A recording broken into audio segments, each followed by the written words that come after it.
Bonjour et bienvenue dans cette nouvelle vidéo. Aujourd'hui, je vais vous présenter les 6 moments les plus marquants de la saison 2022 pour moi.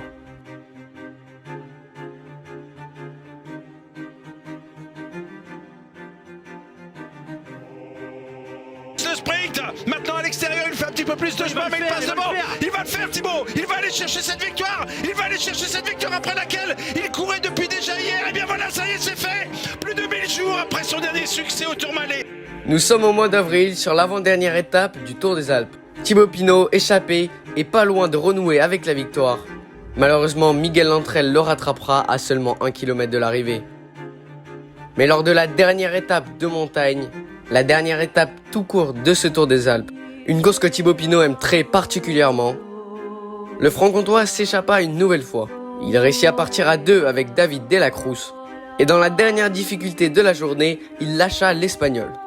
Malheureusement, il restait encore une descente et quelques kilomètres de plat pour arriver à l'arrivée. Thibaut se fit reprendre dans la descente, mais au sprint, il réussit à s'imposer et il renoua avec la victoire.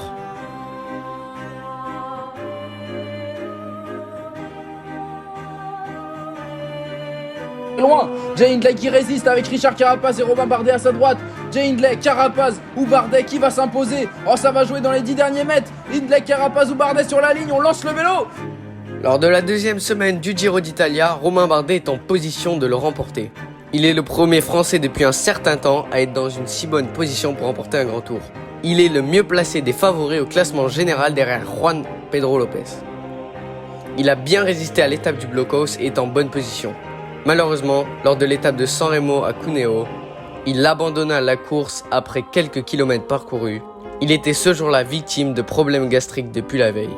Sûrement un des pires moments de la saison 2022.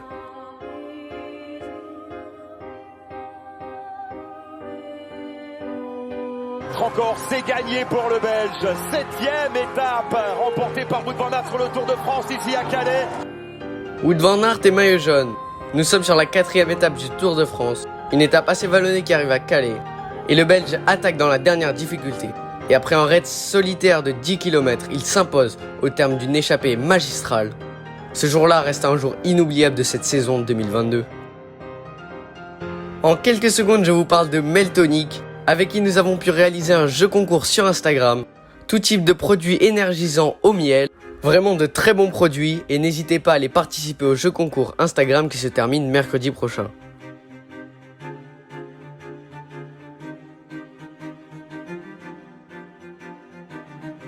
Mas going for it. Pogacar though looks like he has the power. Mas looks like he might be running out of steam. I'm not sure because here comes Enric Mas. Pogacar on the left. Pogacar go. C'est l'une des dernières courses de la saison, le dernier monument. Nous sommes sur le Tour de Lombardie et Tadej Pogacar est en favori bien sûr sur cette course. Il réussit à s'extirper des favoris avec Enric Mas. Après de nombreuses attaques, le Slovène montre qu'il est très fort. Enric Mas réplique, mais au sprint, c'est bien Tadej Pogacar qui vient s'imposer. Il prouve ce jour-là que la pression ne le touche absolument pas et qu'il était le patron pour moi de cette saison 2022.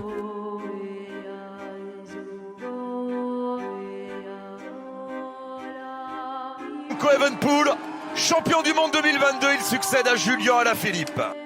Nous sommes sur les championnats du monde en Australie, seulement quelques semaines après la victoire de Remco Evenepoel sur la Vuelta. Et le Belge n'est pas forcément considéré comme un favori pour cette course. Il a en plus fait le chrono quelques jours auparavant. Mais au début de course, il parvient à s'extirper avec un gros groupe de coureurs. Alors très logiquement, on se dit qu'ils ne le laisseront absolument pas partir. Dans le peloton, personne ne collabore car tout le monde a des intérêts devant. Et Remco Evenepoel se lance dans un raid solitaire. Néanmoins, il est accompagné de Alexei Lutsenko. Malgré tout, il le lâchera très facilement dans la bosse du parcours. 34 km plus tard et un raid solitaire magnifique, le Belge deviendra champion du monde juste après avoir remporté la Vuelta, une saison exceptionnelle pour lui.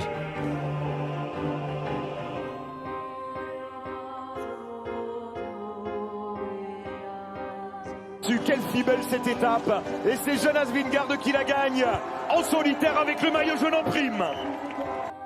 Nous sommes sur le Tour de France et Tadej Pogacar est solidement leader du classement général. Il est attaqué de tous les côtés par les Jumbo-Visma sur la 11e étape, très loin de l'arrivée pour perturber le maillot jaune. Il ne lâchera aucun centimètre à la roue de Jonas Vingegaard Et on retrouvera un peloton de 20 coureurs au pied du col du Granon. Et dans le col, c'est Jonas Vingegaard qui lança les hostilités du côté des grands favoris. Tadej Pogačar ne répond pas, il est dans la route de Majka, mais a du mal à tenir la roue de son coéquipier.